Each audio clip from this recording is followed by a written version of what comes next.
En primer lugar, y antes de empezar esta última jornada, donde vamos a tratar sobre todo el tema de la comunicación en la sociedad actual y, como no, también con la presencia de Beito Rubido, el conocido periodista, y del señor José Amiguet, decano de la Facultad de Ciencias de la Comunicación de la Universidad CEU San Pablo de Valencia.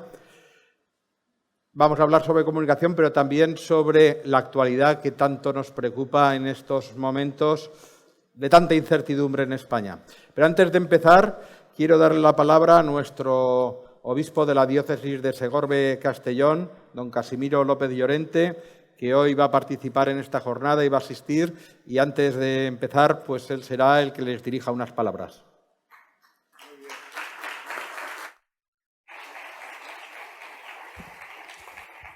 Gracias y un saludo muy cordial para todos. Yo no he podido asistir las dos jornadas anteriores, pero hoy me han insistido mucho y como ya estamos casi haciendo las maletas, vamos a sacar un momento para estar con vosotros. Me piden una cosa buena y es que comencemos rezando, pidiendo al Señor que nos ayude a través de estas mesas redondas, de estas tertulias, a ir descubriendo más la verdad, acercándonos a ella, ¿no? En tiempos donde la verdad no está en alza, sino todo lo contrario. Pero antes, en lugar de hacerle una oración, les invito a todos a orar juntos. Y en cierta ocasión, como sabemos, los discípulos pidieron a Jesús: Señor, enséñanos a orar. Y él les dijo: cuando oréis, orad así: Padre nuestro que estás en el cielo, santificado sea tu nombre, venga a nosotros tu reino, hágase tu voluntad en la tierra como en el cielo. Danos hoy nuestro pan de cada día, perdona nuestras ofensas, como también nosotros perdonamos a los que nos ofenden. No nos dejes caer en la tentación y líbranos del mal. Amén. Santa María, Madre de la Iglesia, ruega por nosotros. Pues muy bien, me decían que digo unas palabras introductorias, ¿no? En primer lugar, dar la bienvenida a don Pieto, que nos acompaña esta tarde, al señor decano de Humanidades, no sé qué más cosas, del CEU, cardenal Herrera. Yo creo que tengo que comenzar dando las gracias a la Asociación Católica de Propagandistas, a la Universidad Cardenal Herrera, CEU, por esta iniciativa que habéis tenido, que es un poquito también expresión de esos congresos sobre católicos y vida pública. En ese contexto hay que situarlo.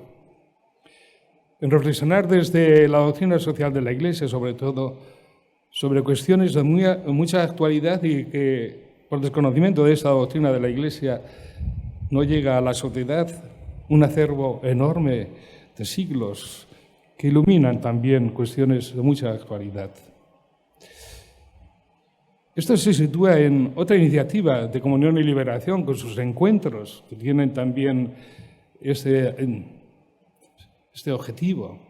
Y yo les puedo adelantar que hace años veníamos dando en la diócesis vueltas a la posibilidad de tener estos encuentros de una forma más sistematizada, y esto parece que vaya cogiendo cuerpo, y espero que el próximo curso podamos tener de una forma periódica mesas redondas sobre temas, como les digo, de mucha actualidad, sobre todo centrados en tres cosas que en un documento para la reflexión que la Conferencia Episcopal Española ha publicado y ha ofrecido, es Dios es fiel, no sé si lo conocen. Centrarnos en tres claves que son fundamentales: la persona, cuando se habla tanto de individuo, de sociedad líquida, de familia, de bien común y de presencia en la sociedad. Bien, hay muchos temas sobre los que se pueden hablar, algunos ya se han abordado. Economía y bien común fue el primer encuentro, después fue la realidad y el debate cultural, ¿no? Y hoy es la comunicación y el humanismo cristiano. ¿Dónde ha quedado el humanismo cristiano, don Vieto? Yo creo que el debate que él dirige en este momento pues está intentando recuperar esa visión del humanismo cristiano en las distintas realidades de la sociedad, del tiempo, de la política, ¿no?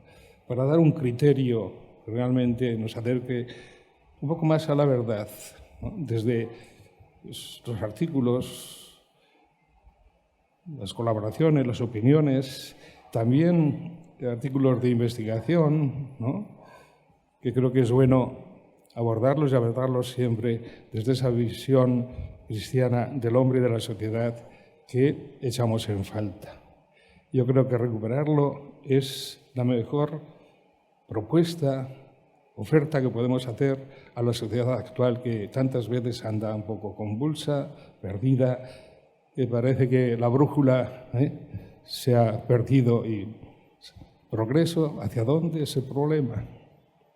Porque si no hay un objetivo, una meta, pues al final el progreso es una palabra vacía. No quiero robar más tiempo a esta tertulia, a esta mesa redonda. Gracias por haber venido y seguro que de su visión de muchos años dedicado al periodismo pues nos ayudará, como digo, a entender comunicación y humanismo cristiano en la sociedad actual. Gracias, Oviedo, gracias, señor decano. Escuchamos pues muy atentos a toda su intervención.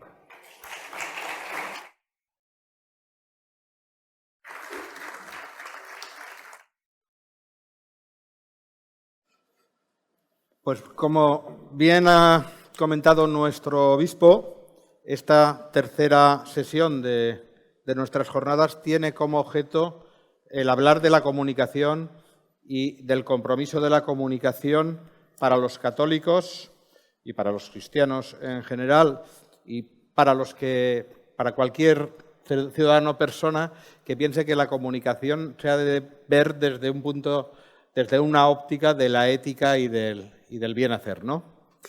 Quiero, antes de empezar, leer brevemente el currículum de nuestros contertulios, como es costumbre, porque siempre está bien conocer a los que nos van a hablar. José María Miguet es licenciado en Ciencias de la Información en la especialidad de Publicidad y Relaciones Públicas por el Centro de Estudios Universitarios CEU San Pablo. Doctor en Ciencias de la Información por la Universidad Complutense de Madrid. En la Universidad CEU Cardenal Herrera es profesor desde hace más de 25 años de las asignaturas en las áreas de innovación, comunicación persuasiva, estrategia de marca y creación de valor añadido. Ha sido secretario general y vicerrector de Desarrollo Estratégico en la Universidad CEU Cardenal Herrera desde el año 2011 hasta el 2023. En la actualidad es director de Desarrollo Institucional de la Universidad CEU Cardenal Herrera y decano de su Facultad de Humanidades y Ciencias de la Comunicación. Ha sido consultor de estrategia de marca para más de 20 empresas de sectores tan diversos como alimentación, moda, banca, automoción, tecnología y sector social. Política no. Ha impartido más de 50 conferencias a directivos y empresarios sobre estrategia de marca y sobre responsabilidad social corporativa. Es autor de varios capítulos en diversos libros especializados y una decena de artículos científicos. Y ha sido además ponente en una decena de congresos nacionales e internacionales. Es miembro de la Asociación Católica de Propagandistas desde el año 95, vive en su pueblo de siempre, Nules, y está casado con la que era su novia de toda la vida y es padre de Elia, Pablo y Lucía. Beito Rubido, nuestro invitado, licenciado en Ciencias de la Información por la Universidad Complutense de Madrid. Beito Rubido dirige desde octubre del año 2021 el periódico digital El Debate.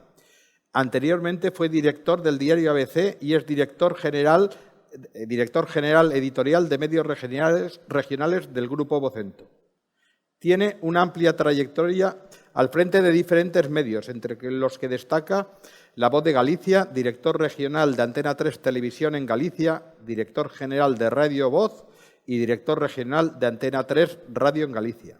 Es contertulio de los programas de radio Herrera en la COPE de Carlos Herrera, y en televisión colabora también como contertulio en los desayunos de Televisión Española, La Noche en 24 horas y El Cascabel en 13 Televisión. Fue profesor de redacción periodística de la Facultad de Ciencias de la Comunicación de la Universidad Rey Juan Carlos de Madrid y de Comunicación Política en la Universidad San Pablo CEU de Madrid.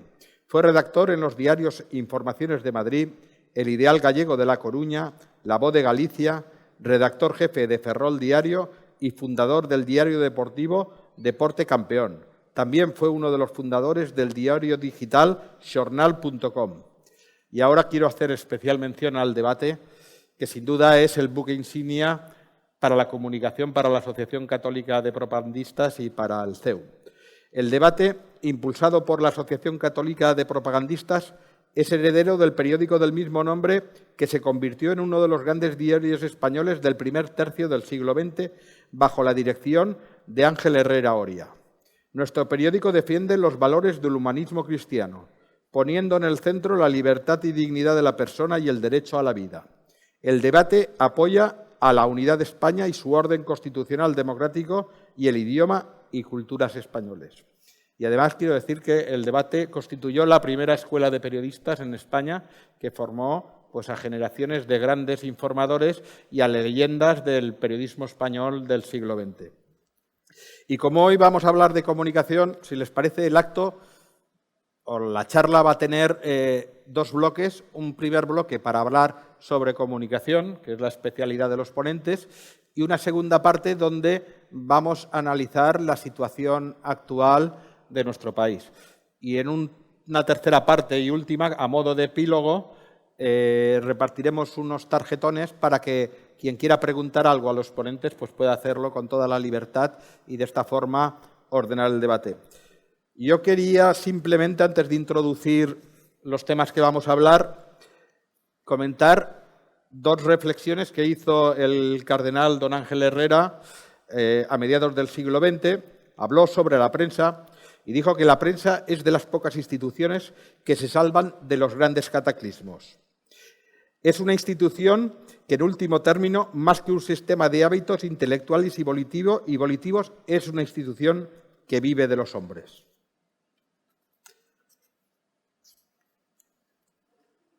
También dijo que no hay dependencia más indigna que la del periodista que escribe en los llamados periódicos que no son independientes. La libertad de prensa consiste en que el periódico no sea del hombre que da 10 millones por él, sino del ciudadano que da en la calle 10 céntimos por su periódico. Y también, al hilo del tema que vamos a tratar, precisamente, y esto yo creo que hemos tenido una gran suerte, no creo en las casualidades y la gracia de nuestro Señor ha tenido que intervenir. Nuestro obispo, don Casimiro López, hoy aquí presente, esta semana pasada, en su carta semanal a los católicos de la diócesis de Sagorbe de Castellón, se refirió al documento recientemente publicado que habla sobre una plena presencia, reflexión pastoral sobre la interacción en las redes sociales, que es una guía para adentrarse en el mundo digital desde una perspectiva de la fe. Y simplemente quiero repetir lo que dijo don Casimiro. El documento alerta ante varias trampas a evitar en nuestro viaje por las autopistas digitales, como son la reducción de los usuarios a consumidores y mercancías, la creación de espacios individualistas que agrupan a personas de ideas afines o fomentan comportamientos extremos, o la brecha digital que deja a un gran número de marginados del mundo digital y de heridos abandonados en la cuneta. Se pregunta nuestro señor obispo, ¿cómo podemos ayudar a que las redes se conviertan en lugar de encuentro para compartir, colaborar y construir el sentido de presencia basado en la mutua confianza? Pues estos son un poco las reflexiones y yo quería introducir una primera pregunta, aunque creo que lo importante es que abren nuestros ponentes y que entre vosotros interactuéis y compartáis ideas. Creo que, primero habría que hablar sobre la relación actual entre los medios convencionales y las actuales redes sociales o las nuevas tecnologías. Están en crisis. Los periódicos como los concebimos desde el siglo XIX al siglo XX. Está en crisis la radio como fórmula de comunicación y también la televisión convencional, y nos adentramos a un mundo donde las autopistas digitales y la inmediatez de la información socavan todo el resto de aspectos importantes, y también desde qué punto la opinión prevalece sobre la información. Pues, Feito. Bueno, buenas tardes a todos. En primer lugar, quería darle las gracias al obispo, a don Casimiro, por acompañarnos, a la alcaldesa por presidir conjuntamente el acto, a José Masip, el responsable y presidente aquí de la asociación de la CDP, de Católica de Propagandistas, y además accionista del debate, con lo cual es uno de mis jefes, o sea que tengo que estar aquí. Pero bueno, yo ya les digo a todos que espero que lean todos el debate, porque no tiene sentido que no lean ustedes el debate. Espero que el que no lo lea mañana tiene la oportunidad. Además es gratis, es gratuito. Y esto me sirve para decir que efectivamente, claro que ha cambiado radicalmente el sistema de recibir la información y el sistema de producir la información. Es decir, las nuevas tecnologías y el mundo digital está operando una transformación que probablemente no tiene la situación más semejante a lo que estamos viendo. Lo que pasa es que nosotros somos protagonistas de lo que está ocurriendo y no somos conscientes del enorme y de lo trascendente que es el momento que estamos viviendo en toda la sociedad, en todo el mundo. Esto solo es comparable a la aparición de la imprenta. Cuando aparece la imprenta y cuando la imprenta permite la propagación de las ideas de manera exponencial, justamente Europa vive unos momentos de gran convulsión, con guerras de religión, con la Reforma, con la aparición del luteranismo, el protestantismo y la contrarreforma, etcétera, etcétera. ¿Por qué? Porque aparece una nueva máquina de propagar las ideas más allá de la tradición oral o más allá de lo que se podía escribir a mano en algunos monasterios donde se hacían copias admirables y donde se recogía la cultura del momento. Ahora mismo es un momento semejante a aquel, con una sola diferencia, que la velocidad en que se transforma la forma de comunicar y la manera de llegar a los públicos es enorme. Es decir, hoy una noticia que está ocurriendo ahora mismo en Japón, en cuestión de 1 minuto, 2 minutos, la podemos conocer aquí. Una fotografía, un vídeo de un acontecimiento, de un atentado, de un accidente aéreo, de cualquier cosa que ocurre en Sudamérica, en Australia, en Nueva York, en nada la conocemos aquí. Y, sobre todo, también ha permitido una cosa muy importante, que es abatir las barreras de entrada. Cuando el cardenal Herrera Oria no era cardenal, era abogado del Estado, era un joven abogado del Estado, en el año 1911 quiere poner y pone en marcha el debate, para entonces había que tener mucho dinero para comprar una rotativa, tener un edificio, contratar redactores. Hoy, 5 jóvenes con 5 ordenadores en un pisito, pues montan un medio de comunicación. Y si tienen talento, pues van a llegar a mucha gente. ¿Por qué? Porque los sistemas, y no es este el foro más adecuado por la especialidad que tendría, pero sería muy denso de explicar cómo hoy la información se propaga a una velocidad de vértigo y además no solo... Esto es que nos están boicoteando los de la competencia, ¿no? Bueno, pues entonces, es que no sé si me escuchan con... Sí. Vale, pues la fórmula, como decía, de propagarse las noticias es de una velocidad extraordinaria. Al mismo tiempo, es muy barato montar un medio de comunicación, pero como consecuencia de eso, paradojas de la situación es que al ser tan barato han aparecido cientos, centenares de periódicos por todas partes. Si ustedes ahora mismo cogen en España periódicos digitales, hay centenares. Un paréntesis, los periódicos de papel van a desaparecer.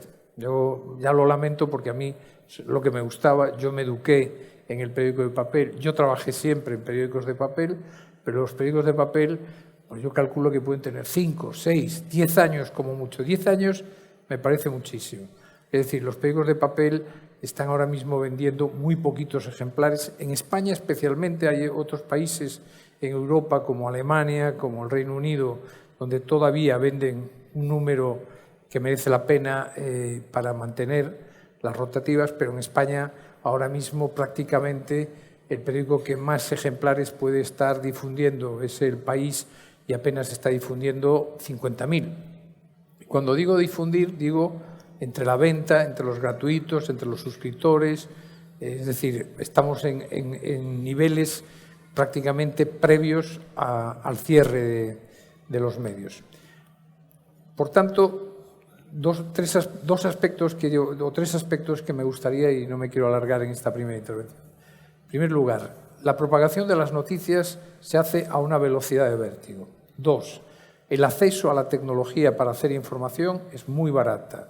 3, como consecuencia de ello, afloran muchos medios de todo tipo.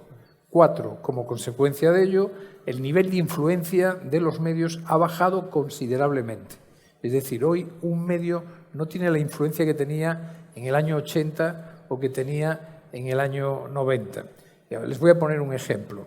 Muchos de ustedes recordarán el 1, 2, 3, respondo otra vez, de Televisión Española. 1, 2, 3 conseguía tener 20 millones de televidentes, 20 millones. Hoy 20 millones de televidentes no los tiene nadie en España. Pero claro, entonces solamente estaba Televisión Española y en algunas zonas de España se veía la 2, el UHF que se llamaba entonces. Hoy tenemos centenares. Ya no digo que uno entre en una plataforma, en Netflix, en HBO, en Amazon Prime, en Movistar, las televisiones convencionales, las privadas, las públicas, las autonómicas, las locales.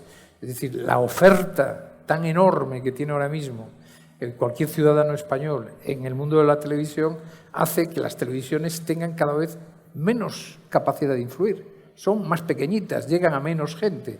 Y ahí se produce otra cuestión que merece la pena que hablemos después, pero que es cómo los medios de comunicación se están convirtiendo en medios de nicho, en medios de colectividades que tienen en común unas mismas ideas. Pero eso lo dejo para después. Yo simplemente la pregunta, ¿está muriendo? Estamos en un momento, lo que pasa es que lo estamos viviendo nosotros y nosotros siempre somos los peores testigos de nuestro tiempo. Pero es un momento extraordinario el que estamos viviendo, que es la muerte de la forma de comunicar tradicionalmente y la aparición de otra forma de comunicar. Bueno, esta pregunta es para Pepe. Sabemos que el CEU, como heredero de la Escuela del Debate, uno de sus pilares en su oferta formativa es el de la comunicación y el de formar a buenos comunicadores y buenos periodistas. ¿Cómo va a ser la formación de los periodistas de la actualidad del futuro? ¿Nuestros periodistas se van a convertir en especialistas de marketing digital, en especialistas de publicidad, o se van a convertir también en estrategas políticos y comerciales? Yo me sumo a los agradecimientos, en primer lugar, de Beito a los que presiden el acto. Me estaba pensando la respuesta a la pregunta anterior, que me ha dado tiempo, Beito, para poder pensarla, y enlazo con lo que ahora preguntas.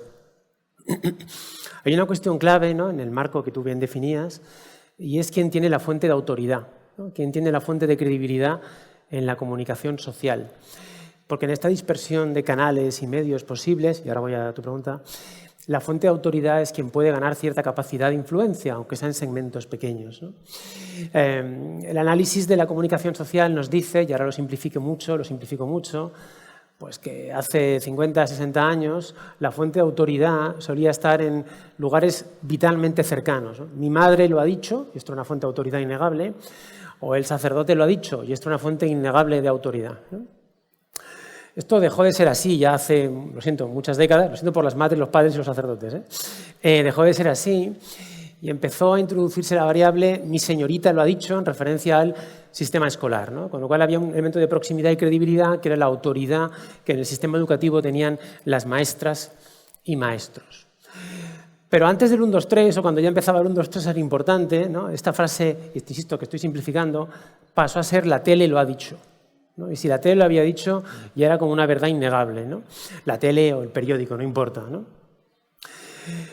Pues si aquello nos parecía peligroso, en cuanto a la comunicación social, en función de quién tiene los intereses del canal que controla la autoridad, imaginen lo que implica ahora que el canal se ha multiplicado por, como decía bien Beito, 1000, y que ahora casi cualquiera a través de un canal de red social se convierte en emisor, ¿no?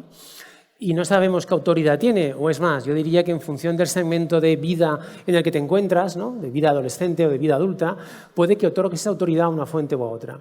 Se ha perdido, se ha vuelto gris y confusa quién es la fuente de autoridad y credibilidad, ¿no? En relación con la pregunta que me hacías, este es el propósito que debe tener, entiendo, una facultad de comunicación como la nuestra, y es formar a aquellos que se van a dedicar a la comunicación en el buen criterio, porque al final el buen criterio es el que construye una posible credibilidad de autoridad. El problema es que el buen criterio tiene que ver con interpretar la realidad y hacerla entendible por los otros, y esto es mucho más complejo porque tiene un índice alto de abstracción, ¿no? Y la gente que se acerca a las facultades, en principio, conecta más con el botón, esto es, con hacer las cosas. Estamos insistiendo en entender que el futuro de los comunicadores tiene más que ver con lo abstracto de entender la realidad en su complejidad y ser capaz de contarla como fuente de autoridad, ¿no? Si bien es cierto que hay una gran mezcla entre las diferentes disciplinas de la comunicación y podemos encontrar hoy a gente que se formó en periodismo y que incluso trabajó en periodismo, que se ocupa de lo que se llaman gabinetes de comunicación y por tanto trabaja en comunicación de influencia, porque trabaja los intereses de una compañía, un colectivo o un político, ¿no? Y de hecho, en cierto modo, gran parte de las campañas políticas se han convertido en instrumentos de comunicación en sí mismos, ¿no? Donde parece que el objeto a comunicar importa poco y que el propio medio o el propio relato, ¿no?, que se dice ahora, importa más. Yo creo que el reto de la formación de los futuros comunicadores pasa por ser capaz de dar criterio para que sea instrumento de autoridad y credibilidad en la comunicación y luego ser capaz de aprovechar este complejo escenario que Beito explicaba.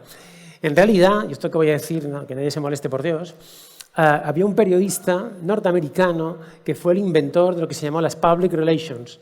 Cuando traduzco a español relaciones públicas, ustedes interpretan mal porque la connotación es negativa, pero en la cultura anglosajona las relaciones públicas tienen que ver con aquel que maneja la comunicación social que tiene algún tipo de interés, ¿no? Bueno, pues este famoso periodista inicia su único libro, no publicó más que yo sepa, con la siguiente premisa de partida. Es en las sociedades democráticas donde hace falta que haya comunicación que influya en la opinión pública. De hecho, creo que llega a decir comunicación que manipule a la opinión pública. ¿Por qué? Porque allí donde hay dictadura no hay nada que decidir en lo político, por tanto, la comunicación no es una baza socialmente importante. Pero allí donde hay democracia, que aquellos que tienen algo que contar y que este algo tiene valor, lo utilicen a través de la comunicación, se convierte en más relevante, ¿no?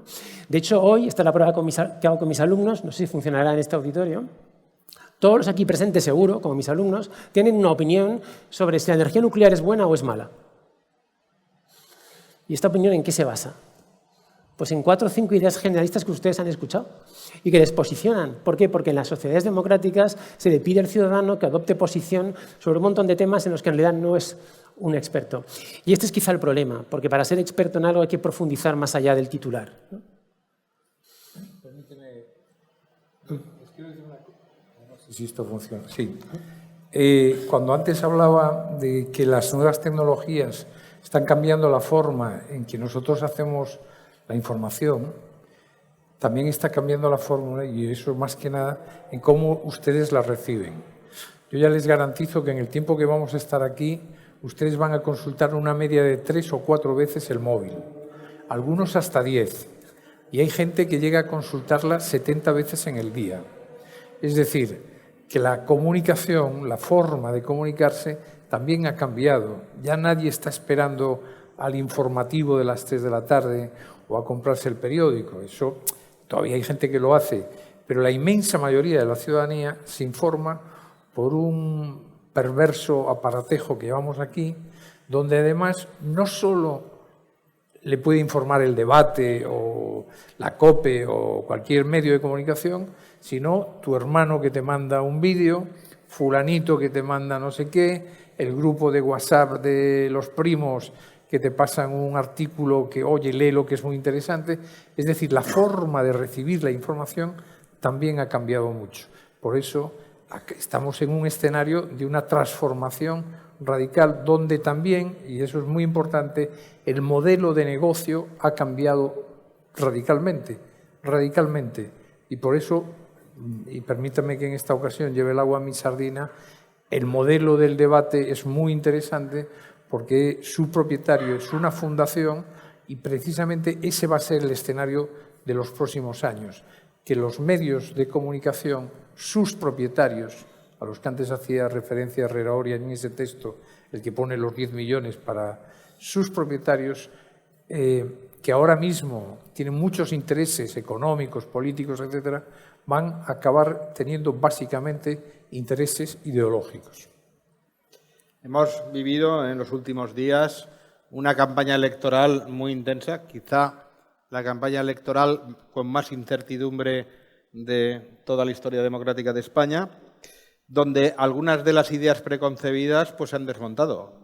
Hace pocos años oía que las campañas electorales ya no servían para nada. Pues ha dado la casualidad o las circunstancias de que esta campaña sí que ha servido y ha influido, por lo menos para que haya salido un resultado que nadie esperaba, ni los propios beneficiados del resultado, que hay muchas matizaciones sobre el resultado. Una campaña donde se ha acusado de mentirosos, de decir mentiras. El que más mentiras ha contado, no solo en campaña, sino a lo largo de la historia reciente de nuestro país y de la vida política, es el que ha acusado a su contrincante de mentiroso y al final esa idea de mentiroso pues en ciertos sectores del electorado ha calado. Yo quiero preguntarles sobre la verdad, la posverdad, las verdades alternativas, las mentiras, los fakes y su utilización no solo en campañas políticas, sino en el día a día. Y también cómo podemos los católicos expresar con convicción, con libertad, con tranquilidad nuestros principios morales sin ser, esto se habló el otro día en la jornada que participó Carmen y María San Gil, sin sentirnos presionados. Por ejemplo, la defensa del derecho a la vida, tan importante para todos los católicos y que siempre se utiliza desde sectores opositores o contrarios como acusando de fanatismo, de extremismo, de integrismo religioso. ¿Qué panorama, qué situación es la actual con este cúmulo de circunstancias que se dan? La mentira forma parte de la vida, desgraciadamente, desde la prehistoria, creo yo. Porque la mentira es faltar a la verdad, ¿no? Y cuando hay intereses manifiestos en conseguir algo, pues uno miente, ¿no? Evidentemente la comunicación social bien entendida no puede partir de la mentira, ¿no? Que no es más que un instrumento para el engaño. Que nos puede parecer sorprendente que el engaño exista en una sociedad tan comunicada como esta, pero tengo que decirles que el engaño es más fácil cuanta más comunicación hay, porque el exceso de información genera un ruido tal que es una buena semillera, una buena base, para la semilla de la mentira. De hecho, los maestros de la propaganda, en el mal sentido de la palabra, que fue en las guerras mundiales, especialmente en la Segunda Guerra Mundial, predicaban aquello de que decir una mentira N veces la acababa convirtiendo en una posible verdad, ¿no? Esto es triste que suceda, en el panorama que antes hemos dibujado es mucho más probable que suceda, porque la multiplicación de canales hace que incluso la mentira se construya de forma no provocada. Esto es, alguien rebota algo que no comprobó que era verdad. De hecho, un estudio reciente de una universidad norteamericana evidenciaba que en una red social como Facebook, por poner un ejemplo, el 70% de las noticias que alguien compartía porque le llamaban la atención no habían sido leídas por el que la compartía.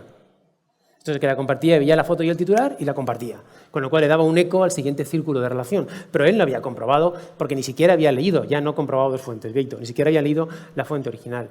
Tenemos que aprender a convivir con esto y yo creo, esto lo decía un viejo profesor mío hace un montón de años, yo cuando era niño odiaba las matemáticas profundamente, las sigo odiando. Nunca entendí para qué valían. Y entonces recuerdo que un profesor en el cole me decía, tienes que aprender matemáticas porque si no, cuando vayas a comprar el pan, si no sabes sumar y restar, te engañarán con las vueltas y el cambio, ¿no? Dije, vale, pues entonces las matemáticas deben ser útiles, voy a estudiarlas. Este argumento me sirvió para estudiar matemáticas hasta que alguien me habló del número E. El número E ya no coló esto del pan. Pero lo digo porque un viejo profesor mío decía que igual que había que aprender matemáticas para que no te engañen, había que aprender comunicación en los colegios para saber discernir mínimamente cuando algo tiene una dosis de verdad o puede estar escondiendo algún tipo de mentira. Es un contexto complejo, pero no más complejo que otros que hemos vivido, ¿no? Yo esta mañana he ido a misa porque hemos hecho, señor obispo, la misa de final de curso en la universidad, y el evangelio de hoy empezaba con una frase que creo que es pertinente para la tertulia en la que estamos, ¿no? La frase era que interpelaban a Jesucristo y le preguntaban ¿por qué hablas en parábolas? ¿No?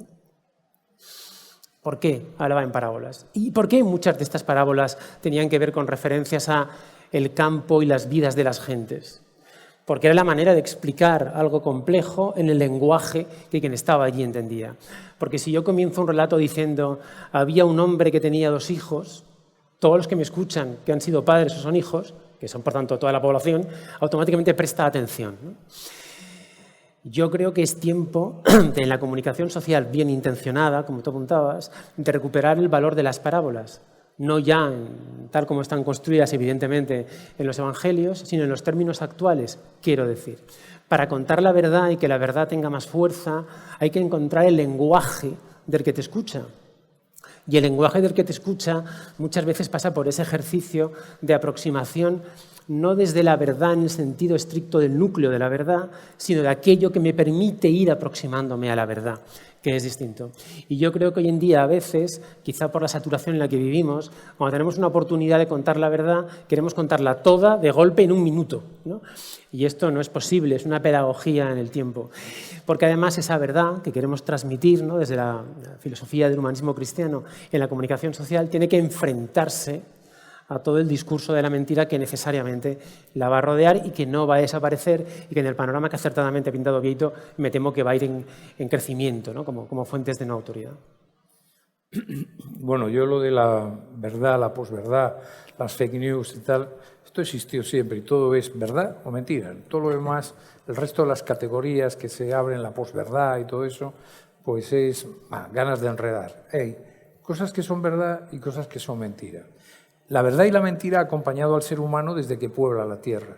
Antes lo que ocurre es que las noticias y las mentiras falsas pues iban a trote de caballo. Cuando murió César en Roma, pues aquí en la provincia Hispania se enteraron varios meses después, porque el trote de caballo era lento. Después fueron a la velocidad de un barco de vapor y después fueron a la velocidad de un avión a reacción. Y ahora van a la velocidad de un algoritmo que en apenas unos segundos traspasa el océano Atlántico y, como decía al principio, pues en apenas medio minuto nos enteramos de informaciones que están ocurriendo en cualquier lugar del mundo. ¿Qué ocurre? Que al mismo tiempo que se propaga la verdad, con la misma velocidad se propagan las mentiras. En este momento se estima que alrededor del mundo hay cientos de millones de datos que están girando en este momento alrededor de nuestro globo terráqueo. La mitad de ellos son falsos. Son falsos y, sin embargo, sirven para montar situaciones como, por ejemplo, la que se vivió en Cataluña. Al pueblo catalán se le contaron muchas mentiras, pero también hay que decir que el ser humano prefiere creer la mentira que la verdad, porque la verdad vende mucho peor que la mentira. Hay un estudio de la Universidad de Columbia donde efectivamente se hace un estudio entre lectores, les dan un montón de publicaciones para que lean las noticias y las que más les gustan son las falsas, ¿no? Las falsas, porque las falsas al final suelen ser divertidas o suelen ser infundios sobre personas o suelen ser fulanita hizo no sé cuánto, tal. En cambio, la verdad es mucho más bonito decir que la economía de España va como una moto a decir la verdad. Está por ahí el profesor Pin que va a decir que va como un ciclomotor. Pero bueno, la verdad y lo cierto es que la economía española, si se analiza con detenimiento, pues no va como una moto. A mí me gustaría que fuera como una moto, pero no va como una moto.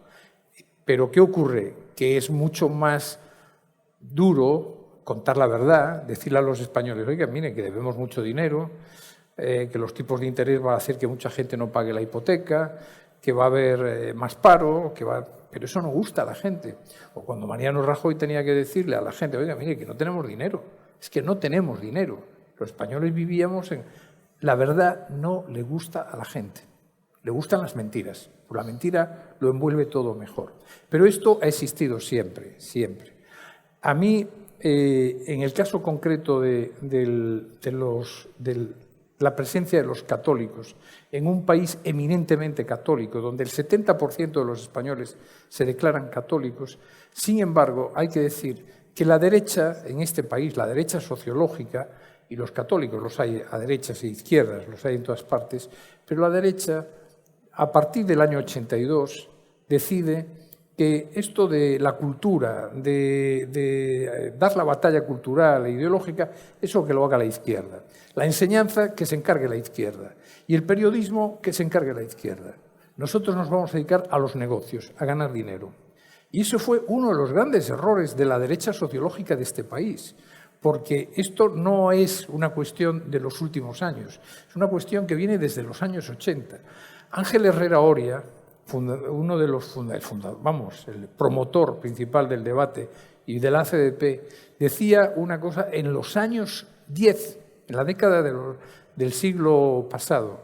Las sociedades se les conforma con dos grandes locomotoras, la comunicación y la educación. Y con esas dos grandes locomotoras se crea un estado de opinión y una forma de pensar. ¿Qué ocurre? Eso lo entendió muy bien Jordi Pujol. Jordi Pujol empezó en los 80 a controlar la educación en Cataluña y a comprarse todos los medios de comunicación y a crear la televisión más poderosa que hay en España, porque tiene más trabajadores que una privada. Oigan, lo logró. Cataluña es la hija de 40 años de una estrategia en la educación y de una estrategia en la comunicación. Pero en el conjunto de España, quienes tenían que dar esa batalla no la han dado. Y los católicos también no la dieron. Cuando yo era director de ABC, en días como estos, en la JMJ de Madrid, yo propuse hacer un póster que después distribuimos gratuito con el periódico, que era el Papa Benedicto, con una frase que fue lo primero que dijo nada más tocar suelo en Madrid. Le dijo a los jóvenes, no os avergoncéis, no os avergoncéis, no os avergoncéis de ser católicos, no os avergoncéis de tener un credo, de tener una fe, de tener unas ideas. En España los católicos tienen vergüenza. Tienen vergüenza. En Estados Unidos no. En sociedades muy avanzadas no. En muchos países no. Los que creen en el Islam no tienen ninguna vergüenza. Los católicos españoles se avergüenzan. No se atreven. Hay como una... ¿Por qué? Porque el paradigma que se ha impuesto en los medios de comunicación en los últimos 40 años es un paradigma hecho desde una izquierda agnóstica. Y lo ha impuesto en las televisiones. Y claro, mucha gente piensa, ¿el informativo? No, si el informativo es lo de menos. Aquí el problema está en la serie de televisión, donde el empresario siempre es un tipo repugnante, xenófobo y tal, cuando el empresario, el pescadero de turno, es un señor que se levanta tempranísimo, que tiene que pagar nóminas, que tiene que pagar el IVA, que a lo mejor hace el balance a final de año y ni siquiera gana dinero. Pero en la serie de televisión, jaja, el pescadero es un tipo impresentable que maltrata a todo el mundo, etcétera, etcétera. Y ese arquetipo, esas matrices se van instalando en el pensamiento de la sociedad. Por eso yo creo que hay que dar la batalla cultural, por eso yo creo que hay que tener presencia en los medios de comunicación y hay que decir que los católicos tuvieron medios de comunicación, pero también se retiraron de ellos. El Debate empieza a ser uno de los primeros periódicos que se declara abiertamente católico y que precisamente comentaba el Evangelio de hoy, entre otras muchas cosas. Porque Herrera Oria decía una frase magnífica, decía, primero periódico y después católico. Es decir, primero hagamos un buen producto profesional que atraiga a la gente y después, además, que todo el periódico esté impregnado de una idea que es la idea del verdadero progreso, que el verdadero progreso no es monopolio como pretende la izquierda de la izquierda. El progreso es para todos y es todo aquello que nos hace mejores, todo aquello que nos hace más libres, que nos hace más cultos, que nos hace más justos. Por tanto, y no me quiero extender más porque si me embalo no hablamos de más cosas, respondiendo a tu pregunta, la verdad y la mentira ha existido siempre, siempre, seguirá existiendo, la única diferencia es que ahora se propaga con mucha velocidad y, en segundo lugar, en ese nuevo contexto, en la sociedad española hay que atreverse a empezar y hay que recuperar terreno en dos campos muy importantes, en el campo de la educación y en el campo de la comunicación. Tengo que decir esta semana, al hilo de que los católicos nos hemos retrotraído, tenemos miedo, esta semana, el lunes, el movimiento Hakun aquí en este paseo marítimo tan transitado, un poquito más tarde, sobre las 8:30, celebró una jornada de oración y de oración. Y yo estuve y me sorprendió muchísima gente que pasaba y se quedaba mirando y decía, oh, ¿esto qué están haciendo aquí? Pero se iban y al cabo de un minuto volvían y se quedaban para seguir este acto. Y fue un testimonio de valentía de chavales jóvenes, porque gente mayor éramos pocos, y la gente mayor se fue sumando después por curiosidad, viendo lo que se estaba haciendo. Y eso es bueno. Quizá la gente joven es la que ya está diciendo, pues ya hemos de salir, ¿no? Vamos a pasar al segundo bloque, que es hablar de la situación actual en la que ha quedado nuestro país tras las recientes elecciones generales. La primera pregunta es obligada. ¿Han fallado las encuestas y las previsiones? ¿Qué ha pasado? Bueno, sí, claro. Fallaron las encuestas por una razón, porque la sociometría no es una ciencia exacta. Es decir, todavía hoy no se ha logrado que, oye, preguntas y... De todos modos, es bastante sorprendente que hayan fallado todas las encuestas. Eso es lo más sorprendente de en esta ocasión. Es decir, no hay ni una sola encuesta que pueda decir que se acercó mínimamente al resultado que se operó. Un resultado enrevesado y perverso, probablemente el peor resultado posible, porque nadie tiene una situación claramente de ventaja. Estamos hablando de que les separan, cientos de... Pero para mí, más allá de esto, a mí lo que me preocupa es que la situación actual es que un país de 48 millones de habitantes tiene su futuro en manos de 5 partidos que todos ellos reunidos solo suman 1,5 millones de votos. Y a mí eso me parece que es una situación muy perversa y muy enrevesada de la vida política española. Es decir, no puede ser que la voluntad de un país del tamaño de España esté en manos de 5 partidos que además, curiosamente, dicen ellos, porque de momento les ha ido muy bien viviendo aquí, pero dicen ellos que no creen en este modelo en el que estamos viviendo, que es el modelo de una sociedad como es la española, de una monarquía parlamentaria, con una constitución y de convivencia democrática y civilizada. Ellos no creen en ese modelo y parece ser que quieren romper España. Y lo sorprendente, y ahí es donde a mí también me irrita mucho esto, hay que hablar con ellos, sí, hay que hablar con ellos, hay que hablar con todo el mundo, pero hay cosas que hay, digamos, bienes morales que no se pueden dejar en segundo lugar. Es decir, yo siempre creía que los políticos estaban en la política para servir a la sociedad, para el bien común, para el interés general y para tener iniciativas desde la buena voluntad. No para voy a tener el poder al precio que sea, incluido abatir y superar ideas de convivencia e incluso un bien moral superior como es la unidad de nuestro país, la unidad de España, que es el país más antiguo de la Europa civilizada, tiene más de 500 años. Entonces, yo creo que igual que decía antes, que no nos tenemos que avergonzar, tenemos que atrever a decirnos esto. A mí me parece muy legítimo que la gente diga, no, hay que hablar con todos, por supuesto, faltaría más. No solo hay que hablar con todos, hay que intentar los pactos. Los pactos siempre es una expresión democrática, pero no los pactos a cualquier precio y no los pactos cuyo único objetivo final es que yo me sienta en una poltrona para detentar ese privilegio que es el tener el poder. Por tanto, a mí estas elecciones pues me parece que han sido un desastre en toda su extensión y lo mejor que nos podía ocurrir es que volviésemos a votar. Entonces, nos encaminamos hacia bloqueo y unas próximas o futuras elecciones en segunda vuelta, o habrá una cesión al chantaje de Puigdemont, de Bildu, del resto de partidos. Y también, ¿por qué no es posible en este país la gran coalición? En Alemania está... Yo no lo sé, pero yo creo que estamos en el cuadro de Goya. Me refiero al cuadro de Goya de dos personas que tienen, ¿no?, que tienen las piernas enterradas en el suelo y cada uno intenta golpear al otro con algún tipo de palo, ¿no? Y que estamos en esta circunstancia de este enfrentamiento de unos con los otros porque, de forma pretendida o no, se ha utilizado la comunicación social precisamente y la ideología para enfrentar y al final, cuando tú generas la tensión, todo el mundo se va hacia el extremo. Digo al extremo de defender la posición que tiene, no necesariamente el extremo político, ¿no? Y esto hace más difícil que cuando se predica el diálogo nadie lo predique de verdad. Esto es, nos sentamos a la mesa, pero no para dialogar, sino para hacer monólogos. Yo hago el mío, tú haces el tuyo.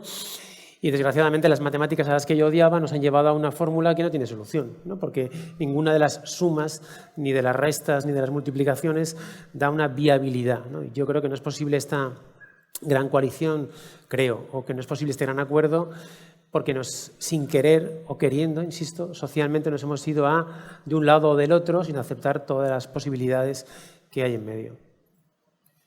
A mí me parece que la gran coalición sería un paso adelante enorme de la sociedad española.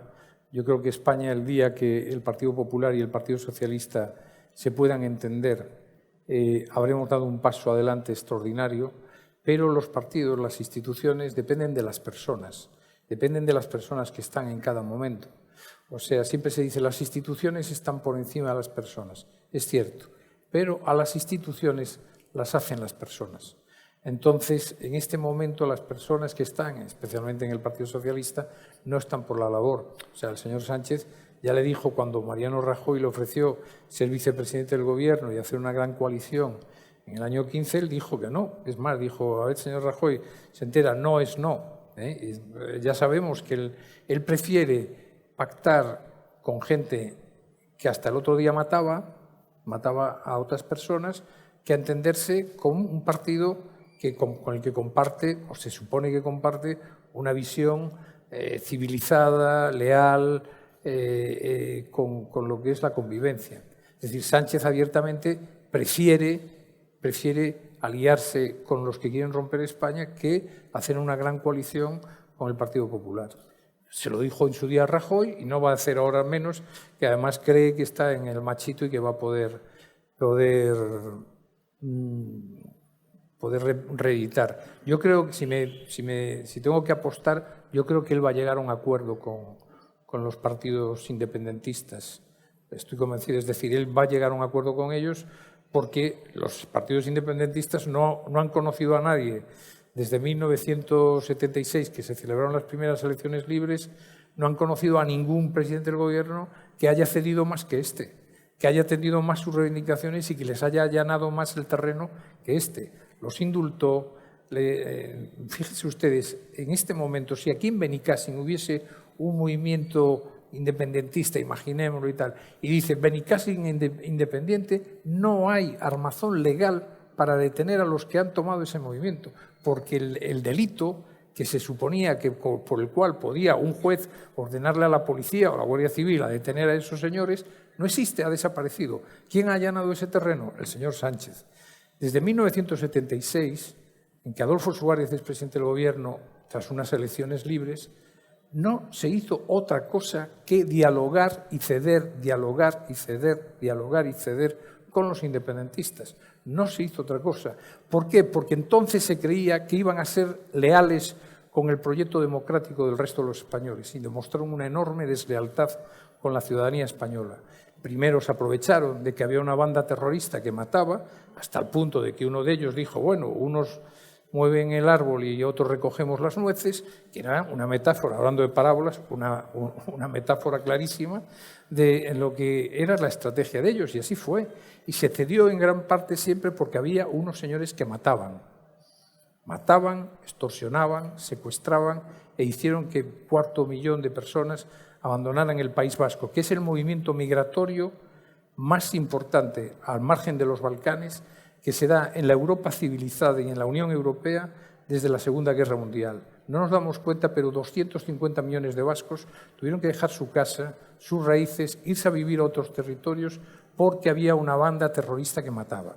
El señor Sánchez, que quiere reproducir el marco mental e ideológico de la guerra civil, sin embargo, le parece que eso no es importante. A mí me parece importante. Pero en todo caso, si hay que superar las heridas del pasado, si hay que superar los errores del pasado, hombre, hágase con los dos grandes partidos que representan a la mayoría de la ciudadanía y no dejemos que la perversión esta de que 1,5 millones de personas que votaron a través de 5 opciones políticas distintas tengan hoy secuestrado al país. Entonces se ha perdido definitivamente el espíritu del 78. Es una mala noticia para todos. 2 últimas preguntas antes de pasar a las preguntas del público. ¿Qué va a pasar con el centro derecha? Unos comentaristas dicen que con Vox como actor en la escena política, la derecha tendrá muy difícil poder volver a gobernar. ¿Es posible una confluencia? Quizá modular discursos por las dos partes. ¿Tiene alternativa la derecha dividida de poder tener un éxito electoral?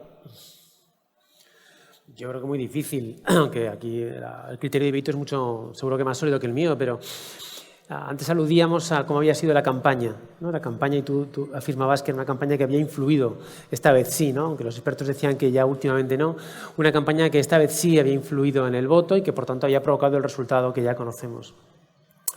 Hay algún analista que ha afirmado, no sé si con una base científica fiable, pero me atrevo a compartirlo con ustedes, que en esta campaña uno de los elementos de mayor influencia, de las piezas de comunicación de mayor influencia, ha sido la participación de los dos principales candidatos en programas de entretenimiento.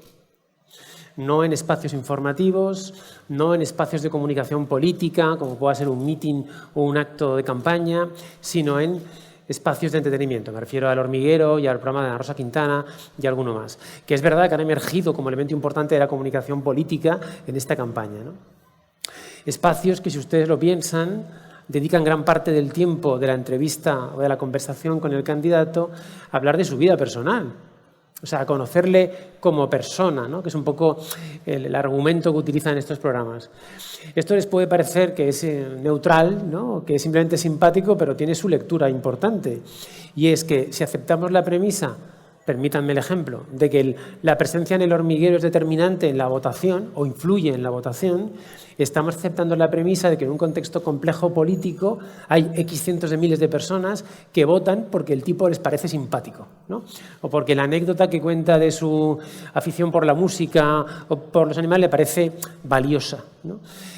Esto es una dosis mayor de complejidad al panorama político. Si fuera cierta esta premisa, que parece que lo es, estaríamos en un contexto que dirimir esta modulación de los debates, de los discursos de los partidos, podría tener que ver con casi que esconder el programa, ¿no? Y retarnos a la simpatía personal de los candidatos. Que no sé si sería la solución, puede que lo fuera. Evidentemente, en ese tipo de solución, que estoy exagerando, es territorio para la mentira, el engaño, el teatro y la falsedad, porque de hecho ni siquiera haría falta prometer nada, simplemente bastaría con mostrarse con una corbata del color adecuado. Nunca he entendido por qué el color de la corbata puede influir en un debate político, pero bueno, se dice muchas veces. O bastaría con contar una historia personal más o menos simpática.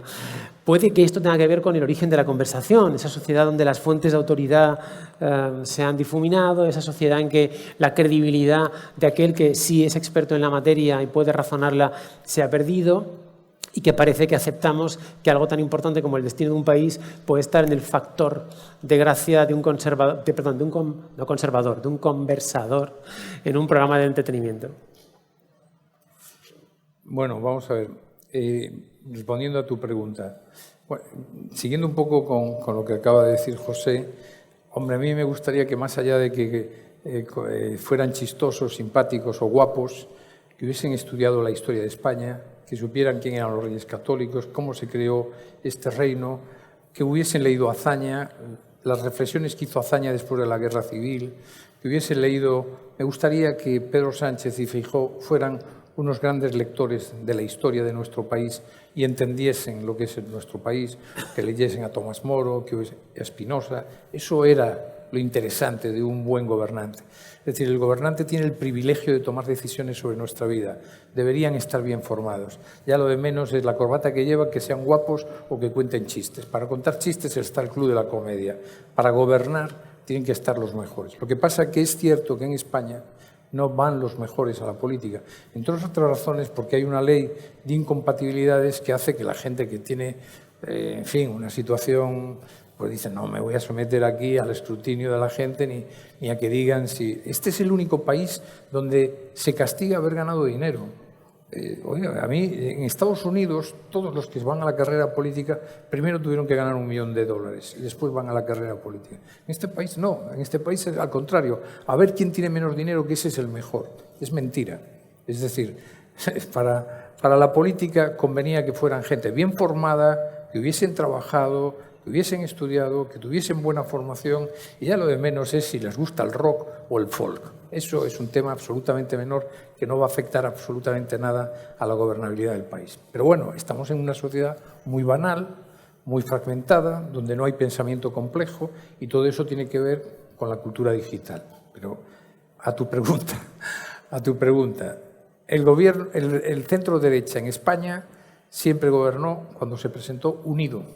Siempre. Eso es un hecho evidente. Nos podemos volver locos, pero es un hecho evidente. Es decir, ¿cuándo gobierna en el año después de la UCD? ¿Cuándo vuelve a gobernar después de 14 años de socialismo el centro derecha? En el 96. ¿Cómo se presentaba? Un solo partido. ¿Y qué tenía de característica? Un mensaje que quería acoger a muchos españoles. ¿Cuándo volvió a gobernar? En el 2011. Nuevamente, un solo partido. Ahora tenemos básicamente 2 partidos. A mí hay muchas cosas que propone Vox que me gustan lo que dice.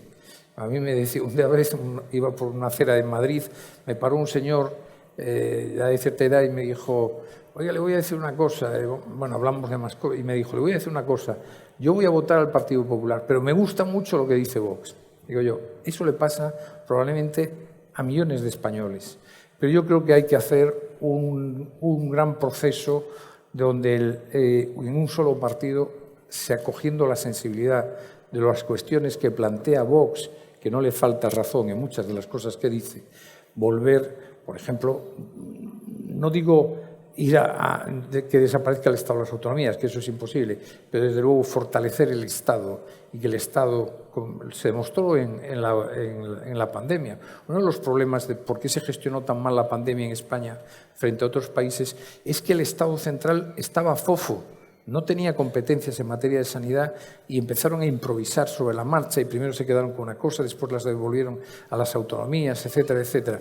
Hay que volver a recentralizar en algunas materias y habría que ser atrevidos y tratar de decir que los niños tienen que estudiar en toda España las mismas cosas y que no se puede inventar la historia según en qué territorio. Pero bueno, como eso también sería objeto de un largo debate, en este momento yo creo que el centro derecha, si se hubiera presentado unido en las últimas elecciones, tendría casi 190 escaños. Es decir, si sumamos los 8 millones del PP y los 3 millones de Vox, tendría ahora mismo, con el sistema electoral español, 190 escaños. Y curiosamente estamos aquí hablando de que vamos a depender de unos señores que son 1,5 millones de votos. Bueno, hay otra cosa que sí que me irrita y que tiene mucho que ver con el hecho de que el 70% del sistema mediático español está en manos de la izquierda. Y es que no sé por qué los 3 millones de votantes de Vox son unos indeseables y el 1,5 millones de los independentistas son unos tipos estupendos con los que se puede negociar. A mí eso me parece que es algo que también hay que atreverse a decir. A mí yo creo que Vox no es un partido de extrema derecha, es un partido perfectamente democrático, sus propuestas están todos en el marco de la Constitución. Oye, los señores de Podemos planteaban derribar la monarquía y poner una república. Es mucho más osado ese planteamiento que hace Podemos, que estaba en el gobierno, que tratar de reforzar el Estado central que propone Vox. O sea, no tiene ninguna propuesta Vox que se pueda decir que es antidemocrática. Más allá de cuestiones de estilo, yo creo que esta manía de estar arreándole palos todo el día al PP y que después el PP le devuelve no conducen a nada. Pero, por responder a tu pregunta, en España, objetivamente, y la experiencia de 40 años nos dice que el centro derecha solo gobierna cuando se presenta unido. Cuando estaba UCD y Alianza Popular le dieron 14 años al socialismo. Y ahora van camino de eso, le van a dar 10 años también al socialismo. Es decir, de alguna manera deberían o aliarse en las elecciones o llegar a algún tipo de acuerdo, pero por separado. Y lo que pretenden algunos de Vox, que es decir, no, cuanto peor mejor y que se vaya el PP por el desagüe, eso no se va a dar. Es decir, así como no hay 10 millones de personas que voten a la extrema izquierda española, no hay 10 millones de personas que vayan a votar a Vox. No nos equivoquemos, la sociología es la que es. Hay 10 millones de personas dispuestas a votar una gran coalición de la derecha. Eso seguro.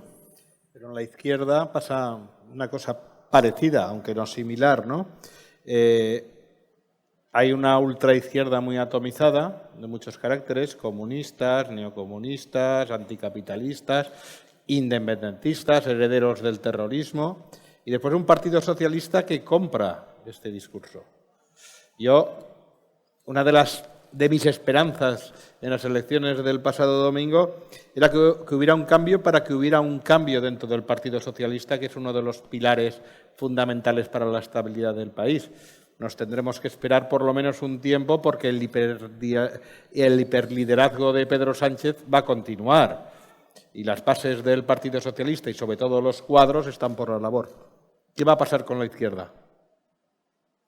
Con la izquierda, hombre, yo creo que efectivamente la izquierda tiene un problema grave en toda Europa, porque, ojo, porque en Europa están surgiendo partidos que con ideas, al decir conservadoras en el mejor sentido de la palabra conservadora, es decir, de conservar las cosas buenas, están liderando pues, en Italia, en el norte de Europa y en muchos países. Y la izquierda ha perdido muchas banderas que ya compró la derecha. Es decir, el estado del bienestar no lo cuestiona absolutamente nadie, ya no es una bandera de la socialdemocracia. En realidad lo que ha habido un corrimiento en muchas materias hasta el punto de que el centro derecha se ha ido hacia la socialdemocracia. Pero la izquierda, el problema que tiene es que hay una parte de la izquierda que es antisistema. Yo estoy hablando en España, es anticonstitución, antiunidad de España, anticonvivencia pacífica, antiprogreso. Me hace mucha gracia que se llamen progresistas. Yo en el debate tengo prohibido que se le llame a Conde Pumpido el ala progresista del Constitucional. Será el ala de la izquierda, pero que va a ser el ala progresista. El ala progresista, yo desde luego no le concedo el valor del campo semántico de la palabra progreso a la izquierda. Tampoco, es decir, creo que es de todos, que es patrimonio de todos. La izquierda en España tiene un problema de liderazgo porque yo creo que las buenas ideas que alentaron históricamente a la izquierda, por ejemplo, la igualdad la han arrasado. Es decir, ellos prefieren mantener privilegios en el País Vasco o en Cataluña y creen que un señor de Benicàssim o un señor de Almería no tiene los mismos derechos que Barcelona. Pero es que te lo dicen los del Partido Socialista de Cataluña, los del Partido Socialista del País Vasco. Te dicen eso. Y los del Partido Socialista de Galicia también dicen que son ellos no sé qué cosa rara, celtíbera o no sé qué. Bueno, en todo caso, yo creo que el concepto de igualdad que ha desaparecido de la izquierda tiene que volver. La igualdad no para igualarnos todos porque cada uno tendrá sus méritos, sino para conceder el principio de igualdad de oportunidades y no conceder privilegios, pero que además son objetivables, porque son objetivables en impuestos, en presupuesto, etcétera, etcétera. Claro, cuando escuchas yo esto se lo escuché a un socialista catalán que me dijo, el problema de Cataluña es que cuando el nieto de un emigrante extremeño va en verano allí a un pueblo de Extremadura y ve que hay una buena carretera y que hay un centro de salud y que hay un pabellón de deportes, vuelve a Cataluña enfadado. Y dije yo, ¿y tú eres socialista? O sea, que tú eres el de la izquierda que no entiende lo que es la solidaridad y lo que es ayudar a desarrollar un territorio como Extremadura. Ese es el concepto, es decir, prefieren lo propio a lo bueno. Lo bueno es la igualdad, lo bueno es la cohesión social, lo bueno es la convivencia y ellos prefieren la diferenciación. Y ese es el problema de la izquierda en España. En España la izquierda y especialmente el socialismo ha preferido concederle etiqueta de progresismo al nacionalismo, que siempre fue reaccionario, y aliarse con él, en lugar de aliarse con la parte que, digamos, puedes compartir más cosas en común, ¿no? Que puede ser un partido de centro-derecha. Y entonces la izquierda tiene un serio problema ideológico. Es decir, el catálogo de ideas de la izquierda ahora mismo está arrumbado. Ahora, en el momento actual, es el poder por el poder. Estar ahí sentados y después ya... Pero no hay eso cuando a ellos se les llena la boca. No pueden decir que es progresista una ley que coloca a ciento y pico de agresores sexuales en la calle. Eso no puede ser progresista. No puede ser progresista una ley por la cual un señor se levanta por la mañana y dice que es mujer y va al registro y se la registra como mujer sin una prueba médica, sin nada de nada. Eso no puede ser progresista. Como no puede ser progresista que un Estado desmonte su armazón legal, sus leyes, para que cualquiera pueda atentar contra su unidad. Eso no es progresista. Y ese es el problema que tiene la izquierda, que no tiene ideas. Pues vamos a pasar a las preguntas. Sí. ¿Está ahí, Pepe? No hay preguntas.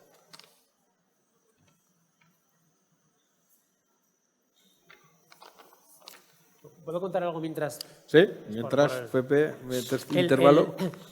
Es que el marco de la referencia se ha vuelto complicado, Vieito, porque o sea, hace 4 o 5 años, no recuerdo, estuvimos trabajando en una campaña de comunicación social desde la sección católica de propagandistas, me digo Vicente Navarro, que está aquí en mi fila, y yo, en defensa del derecho a la libertad de educación. Era una campaña de concienciación de la sociedad española sobre la importancia que las familias, que los padres puedan elegir libremente, sin condicionante de la posición económica que tengan, la educación que quieren para sus hijos. Esto es lo que intentábamos construir, si me lo permiten, en un contexto en que se estaba trabajando en la LOMLOE, que quería limitar la libertad de educación de los padres. Para arrancar este proyecto de comunicación social hicimos una investigación sociológica bien hecha, no porque la hiciéramos nosotros, se la encargamos a un instituto de investigaciones sociológicas, y un descubrimiento importante fue que entre gente que se decía votante de derechas, veían bien que fuera papá Estado quien decidiera a qué colegio iban sus hijos. Y por tanto veían bien que hubiera una legislación que permitía al gobernante de turno, fuere quien fuere, elegir por los padres a qué colegio van los hijos. Cuando me pasaron la información de esta conclusión no daba crédito, porque en mi cabeza, llámenme lo que ustedes quieran, ¿no?, el principio moral y vital de que sean los padres los que eligen la educación de sus hijos es como muy relevante, ¿no? Esto me hizo pensar que en el marasmo de la confusión de la comunicación social y política de la que estábamos hablando, se puede llegar a circunstancias de este tipo, que uno se identifique en una parte del electorado, de la ideología, pero que haya principios, no ya políticas, principios de fundamentación de la vida política que los tenga del otro lado, o sea, de la otra parte. Porque por alguna razón la influencia de este contexto comunicacional que estábamos dibujando ha hecho que así fuera. Como me quedé preocupado ante esta evidencia, llámenme caprichoso o universitario que se preocupa por las cosas, pedí un ejercicio de análisis en focus group con este tipo de personas.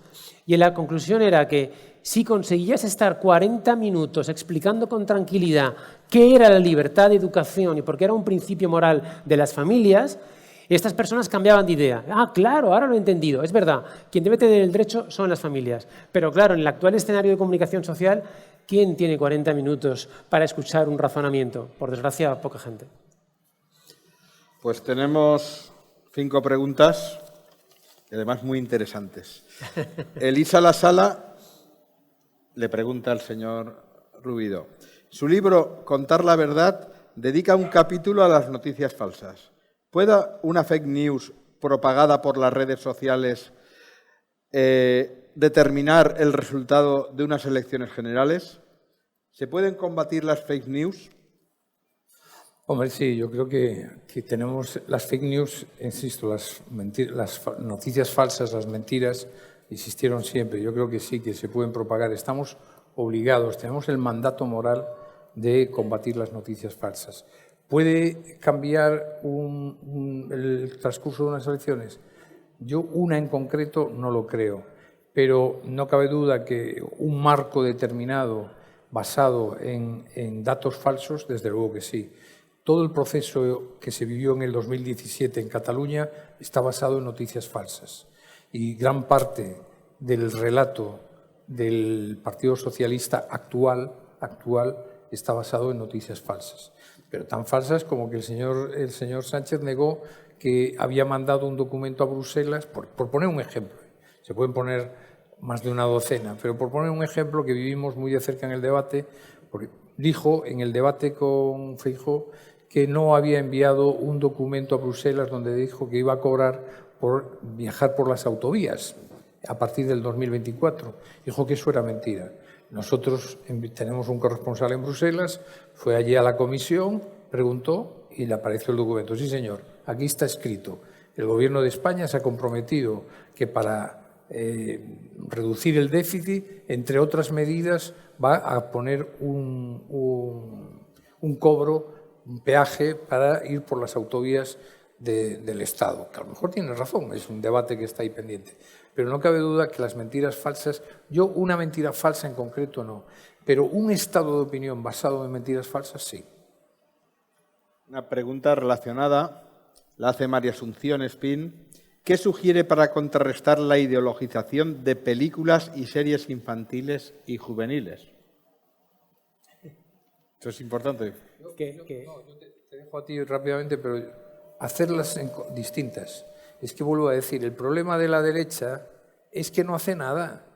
Y es que tan pronto, y además no solo no hace nada, miran demasiado el valor del euro. Y el euro al final de nuestros días no va a valer nada, quiero decir, cuando te mueras. Aquí están, pues coño, hagamos películas y series inteligentes, bien hechas, bonitas.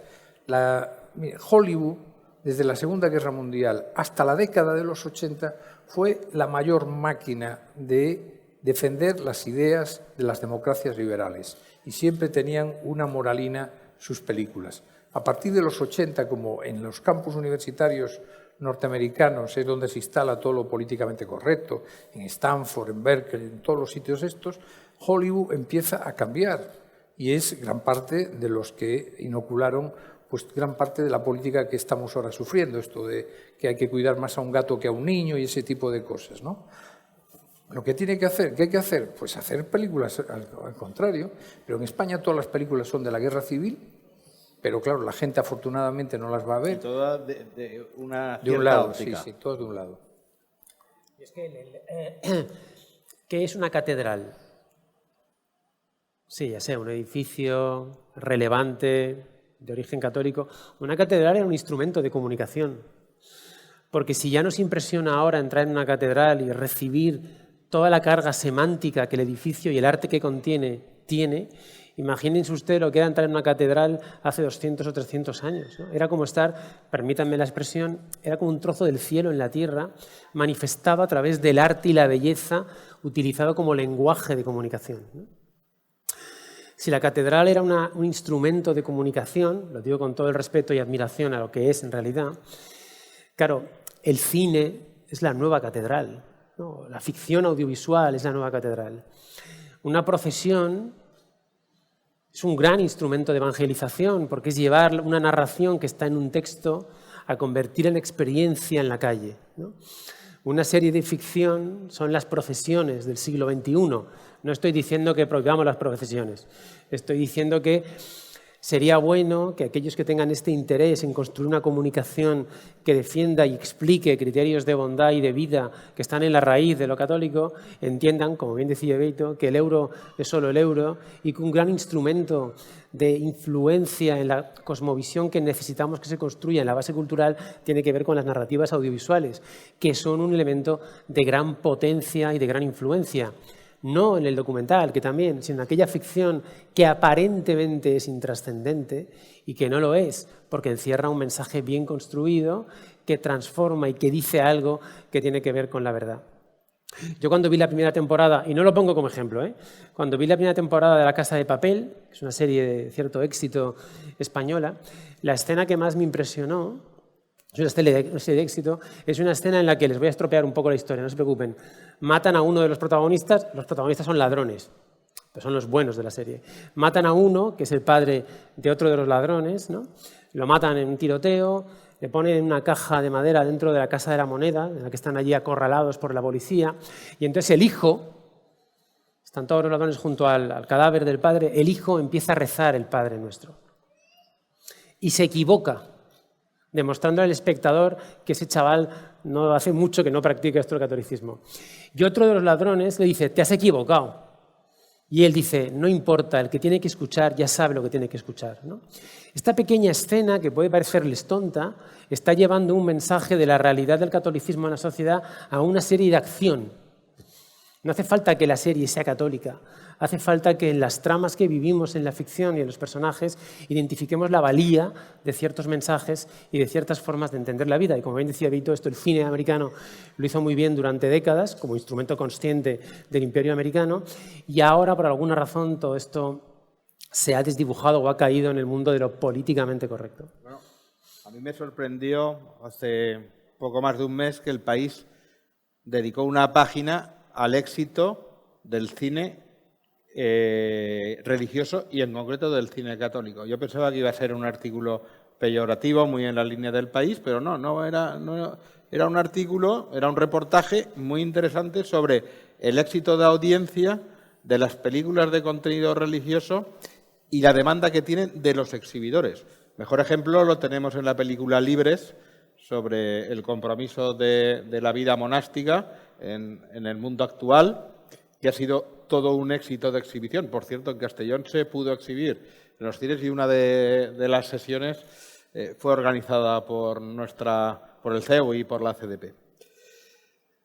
La siguiente pregunta la hace Jorge Fuentes. Dice, soy buen amigo y colega de quien fue presidente de la democracia cristiana, el embajador Javier Rupérez. ¿Por qué la democracia cristiana nunca arraigó como partido en España? Hay que preguntárselo a ellos. Sí, sí.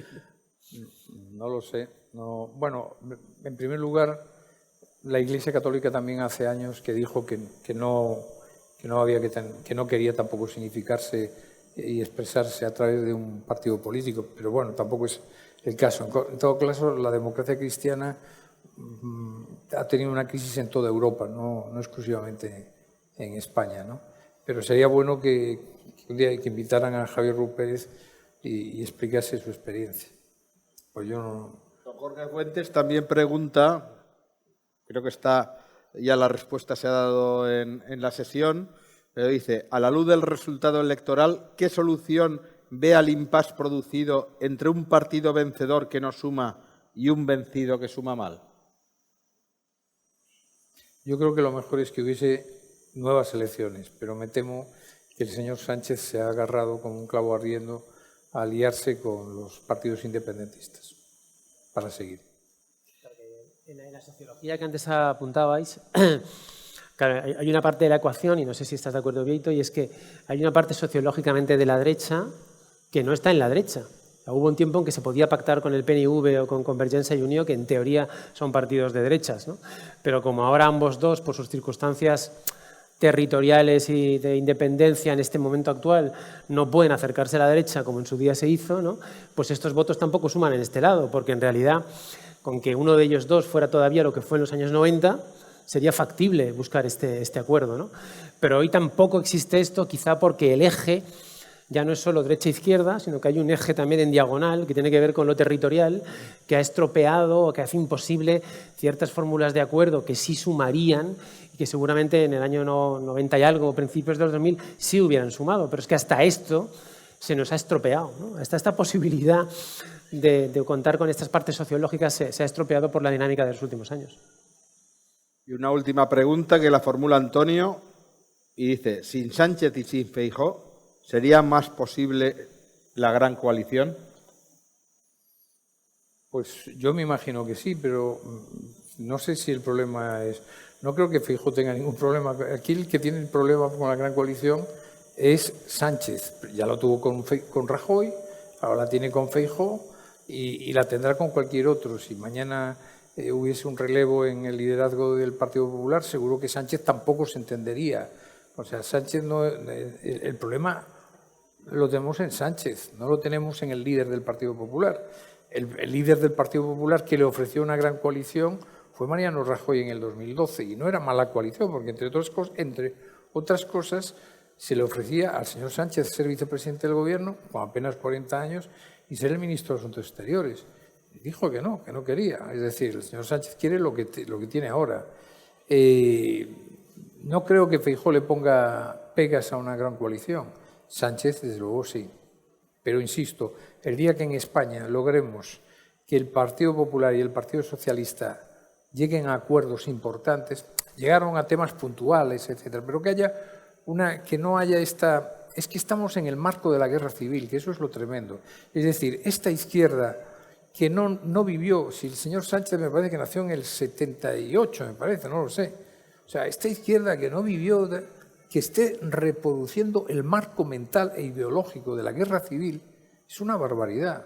La transición era admirada en el mundo entero porque era la superación de un país que había vivido una guerra civil, que había vivido 40 años de un sistema autoritario y que después de todo eso se hizo una gran amnistía, y el concepto de amnistía era que se amnistiaban unos a otros, había una reconciliación, había una convivencia y se empezaba un proceso democrático admirable en muchísimos terrenos, como admirable ha sido el progreso económico de España desde el año 57 hasta nuestros días. Una de las historias de éxito, y vuelvo a citar al profesor Pink, que estará por ahí entre el público y nos lo puede ratificar. Una historia de éxito extraordinaria, la economía y el progreso de España.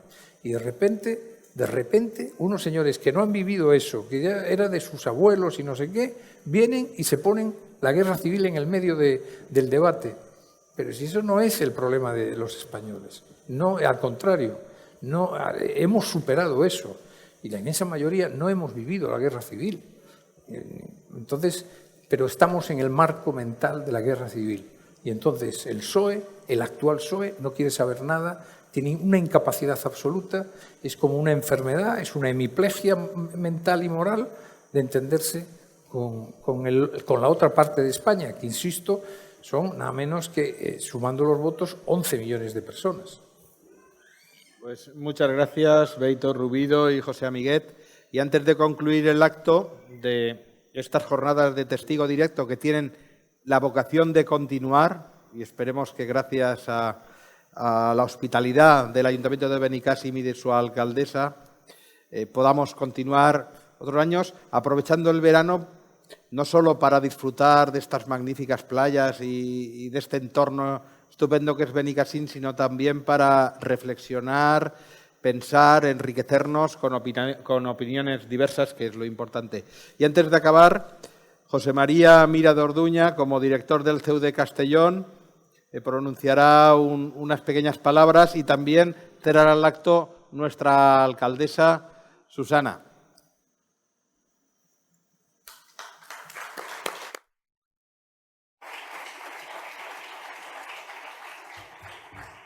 Bueno, buenas tardes. En primer lugar, lo que voy a hacer es ceder la palabra a la ilustre alcaldesa de Benicàssim, senadora electa. Muchísimas gracias, querido señor obispo, señoras y señores. Entenderán ustedes que para esta humilde alcaldesa, y sí, afortunada, recién nombrada senadora, es muy difícil, ¿no?, después de la calidad de los ponentes, pues poder clausurar este acto. Así que me voy a limitar a darles las gracias. Gracias al CEU, Cardenal Herrera, gracias a la CDP y también a nuestra parroquia de Benicàssim por haber pensado en Benicàssim, por haber pensado en este magnífico escenario como es Villa Elisa, para la realización de estas jornadas en las que han tenido todos ustedes la oportunidad de ser testigos directos, de conocer y debatir de primera mano de expertos, profesionales y amigos todos, los problemas más acuciantes en los que se desenvuelve en este momento la sociedad.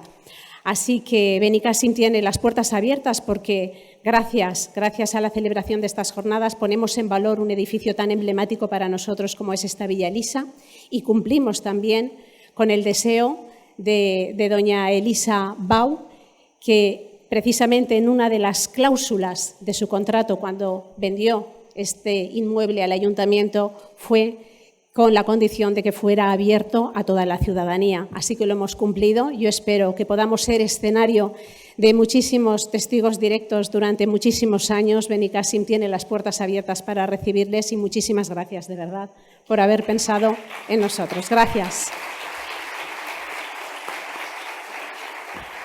Bueno, gracias en primer lugar a la alcaldesa de Benicàssim y a Benicàssim, porque efectivamente yo estoy aquí, yo estaba empadronado en Benicàssim también, yo he vivido aquí toda mi vida y esta es una villa emblemática, es uno de los sitios culturales más importantes, yo me atrevo a decir, que podemos tener en la provincia, porque el sitio, como se puede comprobar, es espectacular y la gente de Benicàssim y los veraneantes que nos acompañan son gente que, como decía antes Pepe, está dispuesta a pasar más de 40 minutos escuchando cosas interesantes. En segundo lugar, quería dar las gracias a las personas que han hecho que esto fuera posible, sobre todo a José Masip y a Joaquín Farnós, que está por ahí detrás, escondido, y a la gente que ha hecho posible que estemos aquí tan cómodos como hemos estado. Doy las gracias a José Vicente, doy las gracias a Victoria, a Simón y a Musta, que son las personas que quitan y ponen las sillas cada vez y hacen que esta faena no la tengamos que hacer nosotros. Le pueden preguntar a José Vicente lo que supuso el primer día quitar y poner las sillas. Así que estos pequeños detalles tenemos que agradecerlos porque a veces pasamos por ellos y no nos damos cuenta. Lo último que quiero decir respecto a estas jornadas es que cuando nosotros en el CEU tenemos asignatura en doctrina social, que la tenemos en todas las titulaciones, y hablamos con los alumnos, les explicamos que la doctrina social no es lo que la Iglesia nos da para que hagamos, es lo que la Iglesia nos ofrece para reflexionar. Y esto es muy importante. La doctrina social ayuda a reflexionar. Y uno de los criterios de juicio que ofrecen para reflexionar es que no se puede tomar una decisión sin conocer suficientemente los hechos. Y para conocer suficientemente los hechos hay dos grandes caminos. La experiencia personal, propia o de otra gente con la que uno se encuentra y te la transmite, y la capacitación profesional. Y eso es lo que hemos estado haciendo aquí. Hemos tenido durante 3 sesiones magníficos profesionales que además tenían la posibilidad de contarnos y transmitirnos una experiencia directa que nos ha ayudado a reflexionar para el presente y para el futuro sobre la situación de España y sobre los problemas que nos acucian, o mejor diría yo, los retos que tenemos por delante en los próximos años. Yo tengo que confesarles que yo me creí las encuestas y pensaba que esta tertulia iba a ir en otra dirección.